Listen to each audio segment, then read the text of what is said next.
Alrighty folks, I wanted to do a video covering one of my top 3 invasives. I spoke at length more than once about privet, Japanese and Chinese privet. I've spoken about the invasive milk snail, and the third invasive that is really a thorn in my side, to the point where it actually kind of slows down what I'm trying to do, is Bermuda grass. If you watched some of my other videos, you will have known that I mentioned that at one time I wanted a lawn like everybody else, like a golf course style lawn, and I got it. I read up about grasses, I got all into it. I had a beautiful yard. I had 4 different species of grasses, all non-native grasses. So part of my permaculture initiative here involves a lawn conversion. So I have a section that is an established native forest that has almost no human edible food in it that I'm adding food forest elements to. And then I have what you're looking at right now, which is lawn conversion into a food forest. Now this direction, you can see the results of my experimentation. And here you have the culmination of what I have decided works for me. And I'm going to discuss that. And you say, well, isn't that really discussing how you create garden beds? In a way, but part of that is how I manage Bermuda. So let's go over Bermuda. And, the way to know how to manage Bermuda is to know what Bermuda likes. It likes sun, it likes water, and it likes to be mowed. Yes, it likes to be mowed.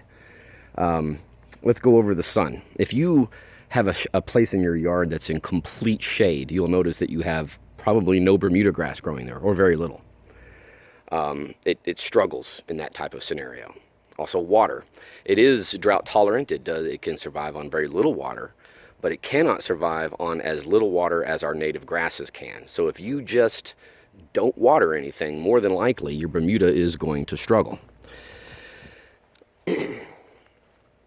Now, if you're thinking to yourself, okay, well, if I have a garden, I have to water, and it's not going to be in the shade because my crops need sun, then you're thinking correctly.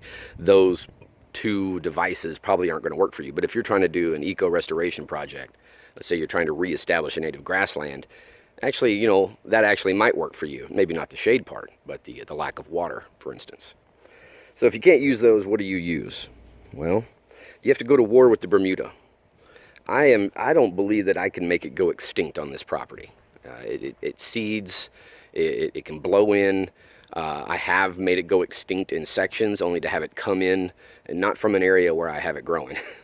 So really, I think you should rely on management. So how do you do that? Well, I go to war with the Bermuda. Garden beds. So let's take a second to talk about garden beds. Not every garden bed that I do on this property is created the same. In the lawn, however, they pretty much now will always be created in this fashion. So if you read up about how to kill your invasive grasses, Bermuda, for instance, you'll see that a lot of places will tell you to get like a tarp or some plastic and lay it on the ground and leave it there for X amount of weeks to starve the Bermuda of solar radiation, which should kill it. And then when you remove that layer of plastic or tarp, remove any rhizomes that you can see in the soil. Some even say till up the soil and remove any rhizomes of Bermuda that you find, just to ensure that it doesn't come back. And then you go around the edges of this area that you've killed, and you lay in like a thin sheet of metal to go down 6 to 8 inches deep, maybe even deeper, to keep any underground rhizomes from burrowing their way back into your garden bed. And then once you have that done, you can start establishing your whatever you're going to grow in that new location. You can lay compost, you can just plant straight up in it, whatever you plan on doing. Most of them will say add a layer of compost to just further, disrupt any possible Bermuda that might be left over. So it has to push through that and exhaust its carbon stored in its rhizomes and its roots to get through that, and trying to, reduce the chance that it's going to make it through and live. Well, I don't do that. My first step is chop and drop. I am fortunate. I have ash juniper on my property. The most fertile soils in Texas come from ash juniper, from underneath ash juniper trees, and that's because of their leaves and how they interact with our soil and how the microbes that are native here and the little animals like earthworms that are native here, how they process it. This, you know, I don't have any science to back this up, but in my personal experience, it's like these these ash juniper leaves are earthworms' favorite food. It's pretty well known that wood chips take longer to break down, and earthworms, you know, have a harder time breaking that down. But when it comes to leaf mulch, they go after that like nobody's business. And in this area, out of all the leaf mulches that I've tried, that ash juniper leaf mulch is the best. I've long known since I was a kid that if I wanted bait for fishing for free, that I should go look under cedar trees and just lift up the layer of leaf mulch that's under there, and you just find tons of earthworms. So using that knowledge, I decided to experiment, and sure enough, this is where I get the best results. Chop and drop using the leaf tips. So when you chop and drop, of course you have like these big logs. That's not going to get you the results. The bark off of it, if you strip the bark off, that actually does get results. But what you want are these green leaves, okay? As many of those leaf tips as you can, okay? And throw them down on the ground and let them turn brown, and then maybe get on top of them and walk all over it and make the leaves fall off and lay on the ground. And then you can remove the bigger sticks and stuff that you may not want in your garden bed that take longer to break down. What you're going to notice, though, is when you remove that wood pile, it's essentially the same thing you get if you lay down a tarp. Now, why do I not lay down the tarp? I have to take another step off to the side here. I'm in the process of converting these soils. So this is my native soil. Look at this. This is the native soil, okay? It's just total rock. Yeah, I'm pulling on this rock with everything I got. It ain't coming out because it's a big rock. This guy right here. So there's little rocks, and then underneath the little rocks are big rocks, and just a tiny amount in between is rock dust and clay. And that's what I'm growing on. Really, really super compacted soils. I've seen some YouTube videos talking about people giving up on no-dig, saying Charles Dowding doesn't know what he's talking about.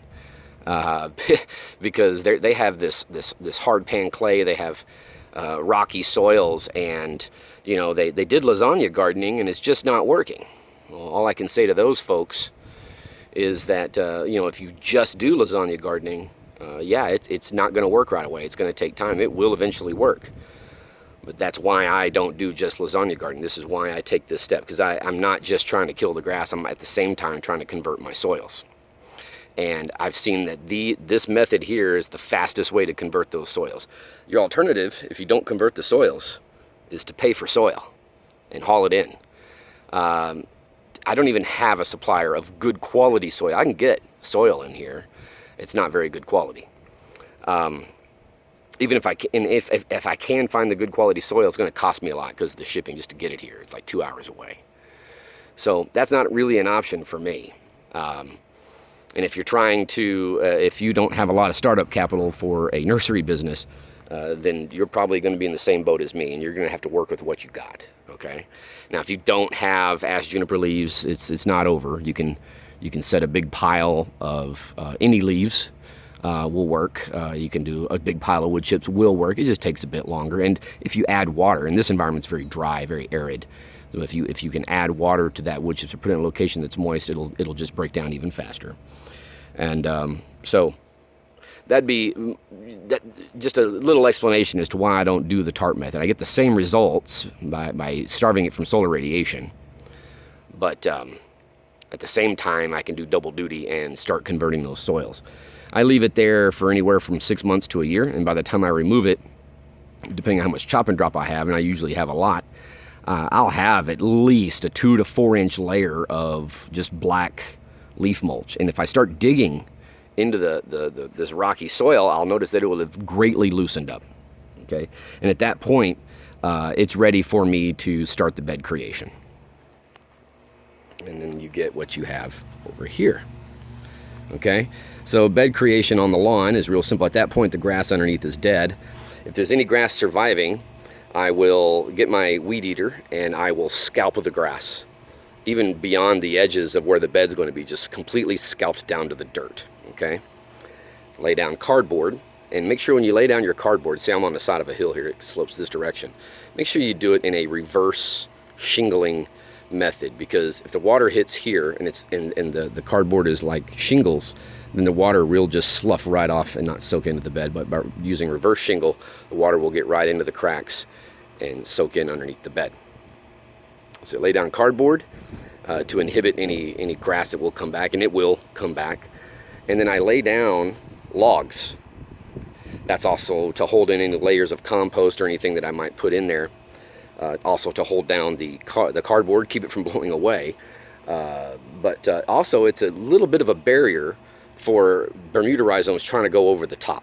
All right, as long as you keep it weed-eated, it does at least keep them from making it over the top too easy. Okay. All right, so after I got my cardboard down, it depends on what I have and what mood I'm in and whether or not I'm ready to start planting that bed. But sometimes I'll just do more chop and drop on top of that and just let more leaves sit there and fall and compost. They compost super quick. The earthworms love them. They go after them. I mean, it's like their preferred food, at least in my yard. And you get your bed churned up faster. I can plant sunflowers, which are excellent at churning up your soil and getting it ready real deep in the soil layers. You can plant all manner of other crops that serve that purpose, Jerusalem artichokes, potatoes, all kinds of stuff. But I would advise in this environment, if you can get a hold of them, native sunflowers. So, you know, just plant out the whole bed in native sunflower if you can wait for a season, and that'll help greatly. And then when I'm ready, I'll start throwing in layers of compost as I make the compost, and I'll start planting in it. What you see planted here is just extra crops. I sprouted them. I couldn't sell them. I couldn't give them away. I ran out of space to plant them in other places, so I just threw down some soil here and threw them in here.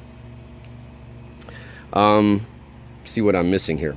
Oh yeah, another way to, garden beds, okay, that'll suppress. But another way to manage Bermuda is to, I don't know if you can see it, but it's tall here.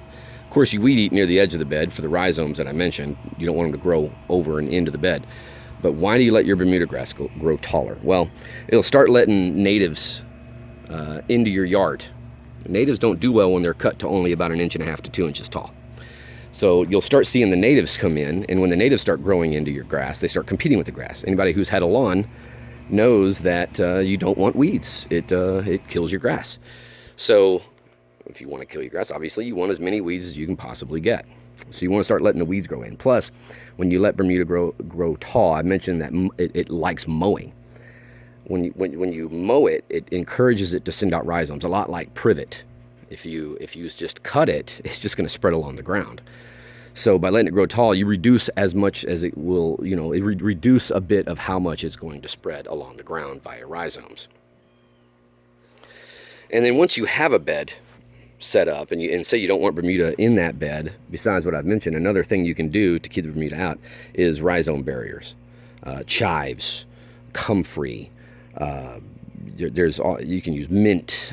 There's all manner of things that you can use that work as effective rhizome barriers against Bermuda grass.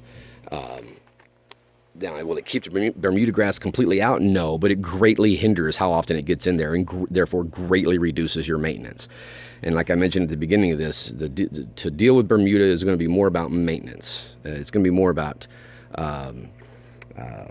not so much eradication, extinction of the Bermuda, but managing it. So it's all about trying to reduce the amount of man hours you got to spend pulling it out. And I think what I've described is getting a decent balance with what how much time I have to spend actually removing Bermuda out of my garden beds. Okay, so once you have it at this point, you're letting your grass grow tall, you're getting more weeds growing in, and you're building these garden beds. The Bermuda grass has less and less places to go. So it now is relegated to the walking paths, right? So now you're putting all that traffic on the Bermuda, and if you've ever done a lawn, you don't want traffic. But you're still mowing. And something else to mention: don't use a mulching mower if you want to kill your grass. You want to let it get tall, and then you want to mow it, which will cause your grass to clump and fall out of your mower in clumps on the ground. And if you ever taken care of a lawn, you know clumps are bad. It'll kill the grass and then creates a hole in the lawn where weeds can grow. Well, if you're trying to kill grass, it's exactly what you want. So, you know, let your grass go tall, let it leave the clumps on the yard. You can even go so far if you have it, extra wood chips, hay, straw, grass clippings, just start chunking them in your yard to kill it in spots. Like I mentioned, with the chop and drop, kill it in preparation for where you're going to eventually eradicate it and put something else in your garden growing. Okay, so now you've got it relegated to these little walkways, and it's under pressure from stepping on it all the time. And you've got all your garden, at some point, you've got pretty much all the garden beds you're going to put in your yard done. And the only thing you have left is walking paths. And there's Bermuda growing in it. So at that point, you can start attacking it in its last stronghold.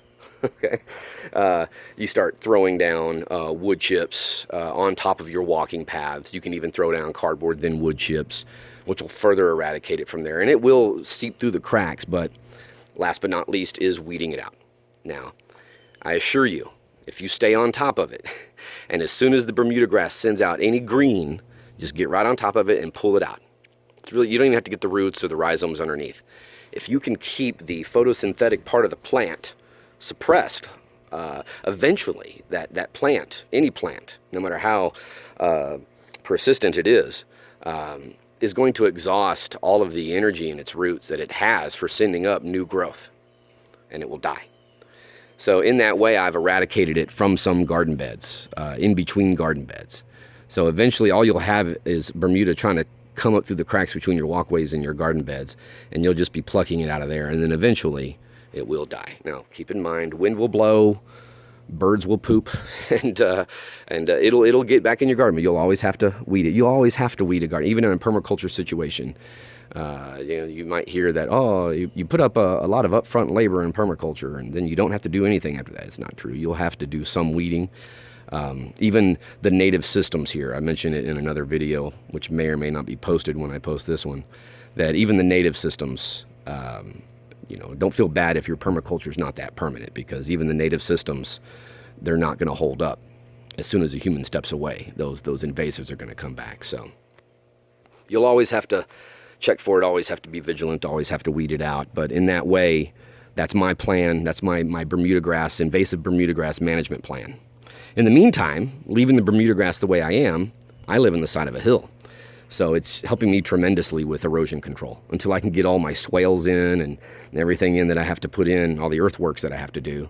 It is helping me with erosion control, which, you know, is really good. So, and of course there is always one more thing, but it's not related to Bermuda grass management or killing your lawn. It's related to the bed creation, to when you make these garden beds. And converting the soil specifically, how, you know, soil conversion. And some of the complaints that I've heard from people doing the no-dig method, I've mentioned that they're not necessarily, I've seen those people complain, but they're not necessarily incorporating native species that maybe can penetrate those hard soils better and can enrich them better. But and they may not be taking the time that it takes or using the right materials it takes to attract the critters that do the tilling for you. You know, like I'm using native leaves from this area that tend to get a better result than just throwing wood chips on the ground. But one thing that I did not mention is worm towers. Now, I think it's pretty well known that you'll see a factoid a lot that says there are almost no native earthworms in North America. Because, you know, 10,000 years ago, most of them were killed due to the last glaciation. That's not entirely true in the South. The glaciers didn't extend that far, and there are native species of earthworms. I don't know anything about them. I don't know which ones are which, but there are more than just the couple imported species that have been brought in. So none of that really matters, other than if you're in an area and you're digging around in your soil and you notice that your earthworms burrow, and that they dig into the soil, then a worm tower might be beneficial. And If not, if you're in an area where they tend to just hang out underneath the leaf litter, then a worm tower may not be beneficial, may not even be necessary. Maybe just simply throwing worm food right on top of the ground is all you need to do. So I didn't mention worm towers for that reason. They're not necessarily going to work for everybody in getting the deep soil layers converted, but in some areas they actually might. So I just mention it as a little extra, just in case. Don't ignore them necessarily. They may actually work for you.